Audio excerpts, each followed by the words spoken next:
জুলাই ঘোষণাপত্র দেওয়ার জন্য অন্তর্বর্তীকালীন সরকারের দেয়া 30 কার্যদিবসের মধ্যে আর 21 কর্মদিবস বাকি রয়েছে বলে স্মরণ করিয়ে দিয়েছেন জাতীয় নাগরিক পার্টির এনসিপি দক্ষিণাঞ্চলের মুখ্য সংগঠক হাসনাত আবদুল্লাহ। আজ বৃহস্পতিবার নিজের ভেরিফাইড ফেসবুকে আইডিতে দেওয়া এক পোস্টে তিনি কথা বলেন। পোস্টে হাসনাত আবদুল্লাহ লিখেন, জুলাই ঘোষণাপত্র দেওয়ার আর বাকি 21 কার্যদিবস। এর আগে চলতি মাসের 10 তারিখের এনসিপির আহ্বানে আওয়ামী লীগ নিষিদ্ধ ও জুলাই ঘোষণাপত্রের দাবিতে তীব্র আন্দোলন শুরু হয়। আন্দোলনের এক পর্যায়ে আওয়ামী লীগের কার্যক্রম নিষিদ্ধ করে অন্তর্বর্তী সরকার পাশাপাশি 30 কার্যদিবসের মধ্যে জুলাই ঘোষণাপত্র দেওয়ার সিদ্ধান্ত হয়।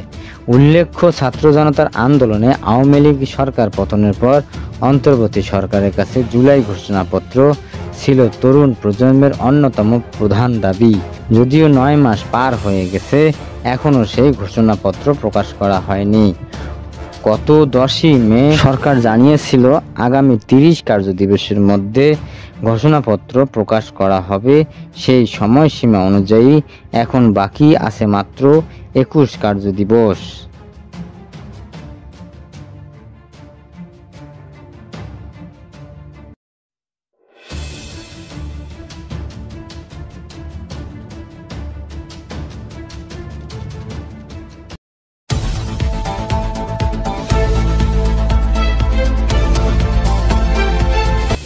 ঢাকা দক্ষিণ সিটি কর্পোরেশন ডিএনসিসির মেয়র হিসেবে ইশরাক হোসেনের শপথে বাধা নেই বলে রায় দিয়েছেন হাইকোর্ট।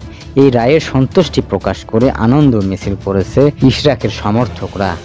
তবে দুই উপদেষ্টার পদত্যাগ না হওয়া পর্যন্ত এখন রাজপথ ছাড়বেন না বলে ঘোষণা দিয়েছেন তারা।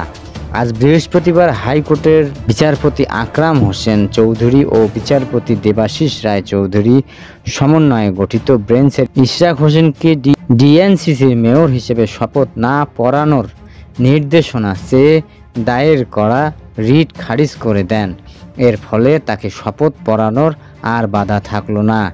এর আগে গত 8 দিন ধরে রাজধানীতে অবস্থান কর্মসূচি করে আসছে তার সমর্থকরা। বুধবার রাতভর যমুনার সামনে সড়ক হেরার রোডে অবস্থান নিয়েছিল ইশরাকের সমর্থকরা।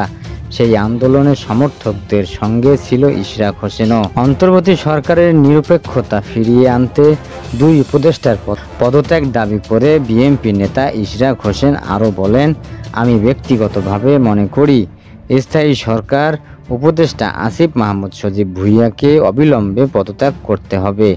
দ্বিতীয় আরেকজন মাহফুজ আলম তথ্য উপদেষ্টা, তাকেও পদত্যাগ করতে হবে। যার পরিপ্রেক্ষিতে আজ ভোর থেকেই বাড়তে থাকে নেতাকর্মীর সংখ্যা। বিভিন্ন ওয়ার্ড ও থানা থেকে যোগদান করে খণ্ড খণ্ড মিছিল, যার পরিপ্রেক্ষিতে বন্ধ করে দেওয়া হয় কাকরাইল থেকে মৎস্য ভবনের দিকে চলাচল সড়ক। এই সময় নেতাকর্মীরা দুই উপদেষ্টা আসিফ মাহমুদ সজীব ভুঁইয়া ও মাহফুজ আলমের পদত্যাগের দাবিতে স্লোগান দেন। যমুনার মুখে বাড়ানো হয় পুলিশের উপস্থিতি। সকাল থেকে এপিবিএন, র্যাব, বিজিবির পাশাপাশি সতর্ক অবস্থান নিয়েছে সেনাবাহিনীও।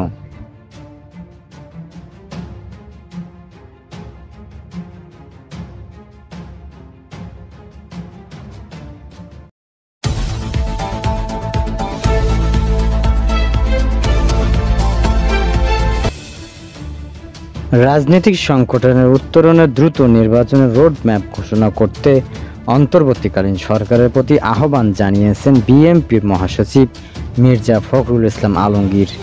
আজ বৃহস্পতিবার ভার্চুয়াল সাংবাদিকদের সঙ্গে কথা বলতে গিয়ে তিনি এই আহ্বান জানান। মির্জা ফখরুল বলেন, আমরা আবারও বলছি, বর্তমানে যে রাজনৈতিক সংকট দূর করার একটি মাত্র পথ, তা হচ্ছে অতি দ্রুত নির্বাচনের একটি রোডম্যাপ ঘোষণা করা।